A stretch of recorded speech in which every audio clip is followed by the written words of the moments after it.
Hello everyone और Jaimin with Junaid show में आपका स्वागत है। और मैं हूं आपका होस्ट जुनैद इमाम। दोस्तों, जैसा भी आप देख रहे हैं कि जिस तरह से कोविड का माहौल पूरे देश में फैला है, काफी लोगों की जानें जा रही है, खौफ का, दहशत का माहौल है। और हर कोई अपनी कोशिश में है कि इंसानी जानों को बचाया जा सके। खासकर हमारे डॉक्टर्स और हमारी जो सरकार है, हमारे जो सरकारी लोग हैं, हॉस्पिटल्स है। और इन सब में भी कुछ एक ऐसे लोग हैं, एक ऐसा तबका जिनका हमने सच में दिल से शुक्रिया करना चाहिए। वो हमारे हैं मेडिकल स्टूडेंट्स, जो अलग-अलग फील्ड से हैं, स्टूडेंट्स हैं, लेकिन बहुत बड़ा कंट्रीब्यूट कर रहे हैं, दिन-रात जग कर काम कर रहे हैं, उस पे मेहनत कर रहे हैं, लोगों की जान बचा रहे हैं। तो ऐसे ही एक यंग और वेरी टैलेंटेड डॉक्टर हमारे साथ है, डॉक्टर कशफ जावेद साहब, जो एमबीबीएस है और मेडिसिन में अभी पोस्ट ग्रेजुएशन कर रहे हैं। तो आपका बहुत-बहुत स्वागत है कश्यप साहब। और शुक्रिया, बहुत-बहुत हम शुक्रिया। चाहते हैं कि आप आपके ताल्लुक से कुछ आप हमारी ऑडियंस को बताएँ। बिल्कुल। सबसे पहले मेरा नाम कशफ जावेद है और मैं अभी फ़िलहाल महाराष्ट्र के पूना में काशीबाई नोले मेडिकल कॉलेज में अपना पोस्ट ग्रेजुएशन कर रहा हूँ फर्स्ट ईयर में रेस्पिरेटरी मेडिसिन में। और जो कि अभी आप समझ सकते हैं, ये कोरोना की जो महामारी फैली हुई है, उसमें सबसे ज़्यादा अभी जो काम करने वाले डॉक्टर हैं, वैसे सभी काम कर रहे हैं, बस सबसे ज़्यादा जिनका इन्वॉल्वमेंट अभी चल रहा है वो हम ही लोग हैं, मतलब समझ लीजिए रेस्पिरेटरी मेडिसिन। तो जी। अभी दिन रात हम लोग और सब काम छोड़ के सिर्फ और सिर्फ कोरोना में ही लगे हुए हैं। दिन रात इसी में चलता है, हमारी ड्यूटी 8-8 घंटे की रहती है और उसके बाद उसी में ही पूरा काम अभी चालू है कि कैसे लोगों को क्या-क्या करके बचाएँ, क्या दवाएँ दें जिससे कम हो, कैसे महामारी को रोक सकें हम लोग। तो हुँ। उसी में बस लगे हुए हैं अभी, बस समझ लीजिए बस ये इसी चीज़ में मसरूफ़ हैं आजकल। जी। अच्छा डॉक्टर साहब, एक चीज़ बताएँ कि जितना हम न्यूज़ में स्टडी कर रहे हैं, देख रहे हैं, कि फ्रंट में सबसे फ्रंट में मेडिकल स्टूडेंट्स ही हैं जो बढ़-चढ़ कर सबसे सामने-सामने हैं। जी, और बिल्कुल। जिस तरह की अभी ये सेकंड वेव आई है, तो इसके क्या चैलेंजेस आप लोग फेस कर रहे हैं? देखिए, सबसे पहली बात तो ये कि सेकंड वेव जो अभी आई है, जिसको हम चाहते थे कि पहले से रोक सकते थे, बट हम लोगों ने अभी थोड़ा उससे ज़्यादा खतरनाक ये वेव आई है काफ़ी। इसमें कैसा है कि अभी जो सिम्पटम्स लोगों के ज़्यादा आ रहे हैं, जो लोग दिख रहे हैं वो पहली वेव से काफ़ी ज़्यादा हैं और काफ़ी दिनों तक काफ़ी दिनों तक हैं। और इस वाली वेव में, ये जो वेव हम कह सकते हैं सेकंड वेव, इसमें काफ़ी ज़्यादा दिक्कतें डॉक्टरों को आ रही हैं, लोगों को काफ़ी टाइम लग रहा है ठीक होने में, क्योंकि इस वेव में काफ़ी कुछ मसला है, जैसे बुखार का एक बहुत बड़ा मसला है। पहली वेव में बुखार ज़्यादा नहीं आता था। ये जो वेव अभी आई है, इसमें बुखार काफ़ी लंबे समय तक रहता है। और अभी जिस तरह से हालात चल रहे हैं कि लोग जल्दी डिस्चार्ज होके मुश्किलों से निकल रहे हैं, क्योंकि लोगों का बुखार कम नहीं हो रहा है, सांस लेने में तकलीफ ज़्यादा आ रही है। तो दिक्कतें तो हैं, बट कैसे भी करके हम लोग कर रहे हैं, मैनेज तो हो रहा है, करना तो पड़ेगा ही, कुछ ना कुछ इतनी बड़ी महामारी है तो कैसे करेंगे, लड़ना तो पड़ेगा ही। तो कर रहे हैं, बट हाँ मुश्किल है, आसान नहीं है बिल्कुल भी। सर, एक चीज़ और बताएँ कि जो कोविड का जो भी जो जर्म है, वो बाहर किस तरह का है और कितना खतरनाक है, कितना प्रॉब्लमैटिक है? ये जो कह सकते हैं कोरोना वायरस जो है, main SARS COVID 19 corona virus, ये जो स्ट्रेन इस बार आया है, जो जर्म आप कह रहे हैं, ये पहले वाले से ज़्यादा खतरनाक है, मैं बोल सकता हूँ। क्योंकि इसमें काफ़ी सारे सिम्टम, जैसे मैंने आपको बताया कि काफ़ी सारे नए-नए सिम्टम आ रहे हैं लोगों को, जैसे लूज़ मोशन हो गया, वॉमिटिंग, डायरिया, फ़ीवर लंबे टाइम तक आना। तो ये पहले पहले पिछले साल जो फरवरी-मार्च में जो कोरोना की जो स्थिति थी हमारे देश में, उससे ज़्यादा खतरनाक अभी है। और जिस टाइप के पेशेंट मैं देखता हूँ दिन-रात आते हैं रोज़-रोज़ हमारे यहाँ पे, उनमें ऐसे-ऐसे सिम्पटम हैं जो पहले नहीं थे, और वो हमारे लिए काफ़ी दिक्कत देने वाली बात भी है।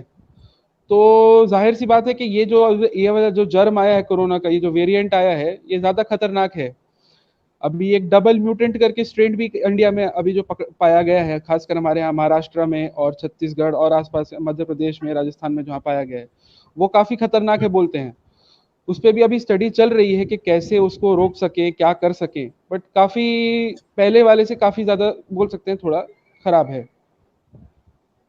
जी। अच्छा ये बताएँ क्योंकि आप तो मेडिसिन में आप मास्टरी कर रहे हैं और लंग्स में आपकी मास्टरी है, जी आप उसका काफ़ी स्टडी कर रहे हैं। तो ये बताएँ जी। कि कितना असर करता है और इसमें रिकवरी किस तरह से अच्छी हो सकती है या कितना इफ़ेक्ट होता है इस कोविड का? देखिए कैसा है कि मैं रेस्पिरेटरी मेडिसिन में कर रहा हूँ, मतलब हमारा कैसा है कि लंग्स सबसे अगर कोई मेन ऑर्गन बोला जैसे तो पूरी बॉडी पे इफेक्ट होता है इस वायरस का, बट जो सबसे खतरनाक इफेक्ट जो करता है, सबसे ज्यादा प्रॉब्लम जिसमें होती है जो ऑर्गन में, वो है लंग हमारा। क्योंकि लंग्स कैसा है कि बहुत ही सेंसिटिव ऑर्गन है, और जैसे ही ये वायरस अंदर जाता है हमारे बॉडी के, तो वहां पे लंग्स में जाके धीरे धीरे धीरे धीरे धीरे एक एक कर करके इन्फेक्ट होना शुरू हो जाता है, और वहां जाके ग्रो होता है और बड़ा होता है, और धीरे धीरे हमारे लंग्स में जो जिसे हम कह सकते हैं रिकॉइलिंग कैपेसिटी, जो लंग्स एक्सपैंड होते हैं उसको रोक देता है, जिससे आदमी को सांस लेने में तकलीफ होती है। तो लंग्स सबसे मेन ऑर्गन है पूरे इस बॉडी में जहाँ पे ये इफेक्ट करता है, और सबसे ज्यादा डैमेज भी लंग्स ही होते हैं। और उसके बाद उसको रोकना, एक बार अगर डैमेज हो गया, उसको रोकना भी उतना ही मुश्किल है। तो इससे बेटर है कि हम पहले ही दवाइयाँ शुरू कर दें, जैसे हमें थोड़े भी कोरोना के लक्षण दिख रहे हैं हम दवाइयाँ लेना शुरू कर दें, थोड़ी सी दिक्कत हो रही है तो हम चले जाएं और ट्रीटमेंट लेना शुरू कर दें ताकि देर ना हो। क्योंकि एक बार अगर ये लंग्स पे इन्वॉल्वमेंट हो गया तो उसके बाद थोड़ा मामला दिक्कत का हो जाता है, और फिर ज़रूरत पड़ने पे आईसीयू की और वेंटिलेटर की भी ज़रूरत पड़ जाती है। तो लंग्स का तो सबसे मेन इन्वॉल्वमेंट है, उसमें तो कोई बात दो राय नहीं है। लंग्स सबसे ज़्यादा इन्वॉल्व होते हैं इसमें, पूरा खेल ही लंग्स का है इसमें। जी। सर मेडिकल में मतलब मेडिसिन्स में अभी सबसे बड़े चैलेंजेज़ आप क्या फेस कर रहे हैं? देखा जाए बहुत सारे चैलेंजेस हैं, आप हमको बता देते हैं क्योंकि हम यहाँ पे खुद ग्राउंड लेवल पे काम कर रहे हैं, तो हमको बहुत दिक्कतें होती हैं। बेड की दिक्कत, सबसे बड़ी बात तो बेड अवेलेबल नहीं है। उसके अलावा यहाँ पे ऑक्सीजन की दिक्कत हो रही है, फेस मास्क की दिक्कत है। डॉक्टर अंदर जाए तो जाए कैसे, पीपी किट की प्रॉब्लम है, यहाँ पे पीपी किट नहीं दिया जा रहा है सही से। हम मतलब आपके खुद के डॉक्टर जो वहाँ पे दिन रात काम कर रहे हैं, आप एटलीस्ट उनको तो प्रोटेक्शन दे सकते हैं, उसमें भी बहुत प्रॉब्लम है, मतलब उसमें भी पीपी किट की इतनी कमी है कि क्या करें। बहुत दिक्कतें हैं सर, बहुत दिक्कतें हैं, खाने पीना सब छूट जाता है, दिन रात इसी में लगे रहते हैं। उसके बावजूद भी कुछ अगर हम जो एक्सपेक्ट करते हैं अपने कॉलेज से, वो थोड़ा भी अगर मिल जाए तो काफ़ी है, मतलब वो भी नहीं मिल रहा है। तो दिक्कतें तो बहुत हैं, एज अ ग्राउंड लेवल पे काम करना बहुत ही फ्रस्ट्रेटेड, और बहुत ही मेंटली फिजिकली दोनों एग्जॉस्टिंग, बहुत ज़्यादा एग्जॉस्ट हो जाते हैं सर, काफ़ी दिक्कतें हैं। जी। अच्छा ये बताएँ कि ये तो प्रॉब्लम की बात हुई लेकिन अगर किसी का चेस्ट का या फिर लंग्स में या ऐसी चीज़ें अगर कोई इश्यूज़ हो रहा है किसी को, तो हेल्दी रहने के लिए क्या करना चाहिए? फर्स्ट स्टेज में क्या करना चाहिए? सबसे पहले तो मेरा यही कहना है कि अभी अगर किसी को ये नहीं हुआ है, और ना ही हो तो बहुत अच्छा है, अगर ये किसी को नहीं हुआ है और वो बचना चाहते हैं, तो सबसे पहले जो हमारी सरकार ने बोला है कि घर पे रहें, सबसे पहला काम तो यही है कि घर पे रहें, कहीं बाहर ना निकलें।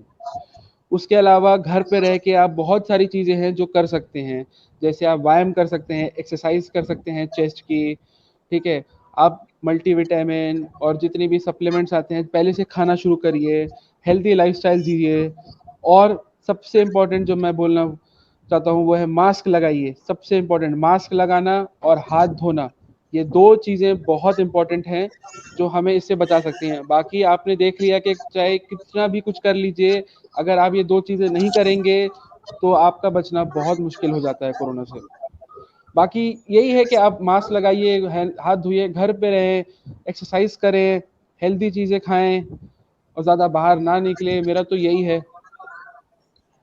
सर अभी ये को इस पूरे कोविड में सबसे बड़ा जो मसला है वो ब्रीथिंग का ही रहा है, लंग्स का रहा है, ब्रीथिंग का रहा है।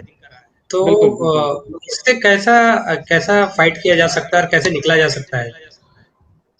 देखिए ब्रीदिंग का कैसा मसला है कि ब्रीदिंग सबको नहीं हो रहा है प्रॉब्लम, ब्रीदिंग का जो प्रॉब्लम है, अगर आप गौर करेंगे, एक पर्टिकुलर एज ग्रुप में ज़्यादा देखा जा रहा है ब्रीदिंग का प्रॉब्लम। अभी कैसा है कि स्टार्टिंग से अगर 20-25 साल के उम्र तक अगर लोग हैं, उनको इतना तकलीफ नहीं है जितना कि 70 से 80 या 50 से 60 साल की उम्र में है। वो एज पे भी डिपेंड करता है सर, और इम्यूनिटी पे भी डिपेंड करता है। अगर आपकी इम्यूनिटी अच्छी है तो आपको इतना डरने की ज़रूरत नहीं है। दूसरी बात ये कि अगर आपने वैक्सीन लिए हैं, आपने वैक्सीन कराया है, वैक्सीन के 2 डोज लिए हैं अपने, तो ये भी एक स्टडी माना गया है कि आपके लंग्स को ज़्यादा इफेक्ट नहीं होगा। और उन लोगों ने जिन्होंने वैक्सीन नहीं लिए हैं, उनके यहाँ पे ज़्यादा इफेक्ट हो रहा है लंग्स पे, जिसकी वजह से उनको ब्रीदिंग का प्रॉब्लम आ रहा है। मैं ये कहना चाहता हूँ कि अगर ब्रीदिंग का प्रॉब्लम किसी को भी आता है, चाहे वो कोई भी एज का हो, तो सबसे पहला काम आप यही करिए कि आप जाके अपने करीबी अस्पताल में, जो भी आपके घर में करीब में मेडिकल सेंटर है, वहाँ जाके भर्ती हो जाएं, और वहाँ जाके तुरंत अपने डॉक्टर को दिखाएं और उसको बोले दवा चालू करने के लिए। ये सबसे इम्पोर्टेंट है ब्रीदिंग के लिए, क्योंकि ब्रीदिंग एक नॉर्मल सिम्टम नहीं है सर। ब्रीदिंग में प्रॉब्लम आ रहा है तो वो आपको दिखाना ही पड़ेगा, और वो एक तकलीफ, एक मतलब दिक्कत की बात है वो। सर आज भी एक चीज़ है कि वैक्सीन को लेकर एक मिथ है, लोगों में डर है कि उसके साइड इफ़ेक्ट ज़्यादा है, लाइफ को प्रॉब्लम होता है, कभी-कभी किसी को साइड इफ़ेक्ट हो जाते हैं। ये कहाँ तक सही है? आ, बिल्कुल मैं क्लियर करना चाहता हूँ ये बात। ये बहुत बहुत लोगों ने मुझसे पूछा है, क्योंकि मैं यहाँ रोज काम कर रहा हूँ, रोज बाहर लोग पूछते हैं आके हमारे ओपीडी में कि वैक्सीन लगाए कि नहीं लगाएं, क्या करें सर, लग जाएगा तो कहीं हमें कोरोना नहीं हो जाएगा क्या? ये बिल्कुल गलत है सर, बिल्कुल गलत है। इस पे पूरी रिसर्च हुई है, हर चीज होने के बाद ही वैक्सीन बनाई गई है। तो वैक्सीन से बिल्कुल ना डरें, और जाके सबसे पहले अपने वैक्सीन का डोज लें जिन्होंने नहीं लिया है। मेरे को इसमें कोई बोलने में वो नहीं है कि आप जाके वैक्सीन वैक्सीन से कोई खतरा नहीं है सर। मैंने खुद अपने 2 डोज लिए हैं और आपके सामने बैठा हूँ। जी। कोई कोई सर डरने अभी की बात नहीं है इसमें। जी। अभी देखिए ये जितने भी हमारे यूथ है या हमारे जो ऑडियंस है और उनको बहुत एक्साइटमेंट है ये एपिसोड देखने का। मैं चाहता हूँ कि आप उनके नाम कोई एक लास्ट आपका मैसेज दें। मेरा मैसेज सब सब हमारे जितने भी यूथ हैं, जो यहाँ पे नौजवान लोग काम कर रहे हैं, दिन रात लगे हुए हैं, या जो भी हैं बाहर भी घर में जो बैठे हैं, जो अपना सारा काम छोड़, उनसे मेरा यही मैसेज है कि अभी फिलहाल घर पे रहें, अपने घर वालों की देखभाल करें, उनको घर पे रहने दें। आपके घर में जितने भी बूढ़े बुजुर्ग जितने भी लोग हैं, उनकी देखभाल करें। और प्लीज अगर बहुत बहुत बहुत जरूरत है तो ही बाहर निकलें, और निकल रहे हैं तो मास्क और सैनिटाइजर पहन के लेके निकलें, बहुत जरूरी है। बाकी मेरा यही है कि हम सबको इस महामारी में लड़ाई करनी है और सबसे बाहर निकलना है, और हम निकलेंगे इससे बाहर। बस ये है कि हमें सब एक दूसरे का साथ निभाना है और एक साथ काम करना है। हम अपना काम करेंगे, लोगों को अपना काम करना है, तभी ये हम इस महामारी से बाहर निकल सकते हैं, और हम निकल जाएंगे बिल्कुल। तो मेरा यही कहना है कि सबसे कि घर पे रहें और सुरक्षित रहें।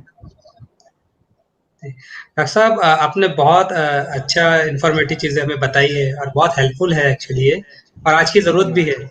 और बिल्कुल मैं उम्मीद करता हूँ कि मेरी सारी ऑडियंस इस इन्फॉर्मेशन को यूज़ करेंगे अपनी लाइफ में। बिल्कुल बिल्कुल दीदी, आपका बहुत बहुत और शुक्रिया। बिल्कुल जी, आपका बहुत-बहुत शुक्रिया आपने इतना बेशकीमती वक़्त हमें दिया और मैं उम्मीद करता हूँ कि आने वाले दिनों में जैसे फीडबैक हमें मिलता है, हम आपसे फिर से दोबारा कनेक्ट होंगे और बहुत सारी जानकारी आपसे लेंगे। बहुत-बहुत शुक्रिया। बिल्कुल